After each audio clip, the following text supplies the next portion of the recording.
রাতের বেলা সে মোবাইল দেখতেছে, মোবাইলের মধ্যে সে একটু খারাপ দৃশ্য দেখাচ্ছিল। এমন সময় মেয়ে গিয়ে ঘরে ঢুকলো।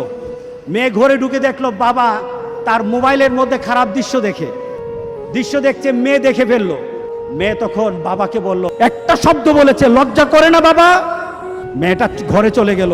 সেই বাবা যন্ত্রণায় ভুগতে আরম্ভ করলো, আরে আমার মেয়ে দেখে ফেললো, আমার মেয়ে কি কথাটা বলেছে, লজ্জা করে না বাবা? সে লোকটা অফিসে চলে গেল, অফিস করতেছে, কিন্তু আর ভালো লাগে না। মেয়েটা কি বলেছে, লজ্জা লাগে না বাবা? কিন্তু মেয়েটার যন্ত্রণায় সে হার্ট ফিল করলো। মেয়েটা এরপরে মারা গেল।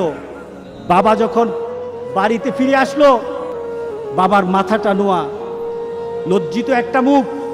এখনই আমার মেয়ের সাথে দেখা হলে আমার কানে বাজতেছে, আমার মেয়ে আমাকে বলেছে, লজ্জা লাগে না বাবা? আমি কিভাবে আমার মেয়ের সামনে যাব?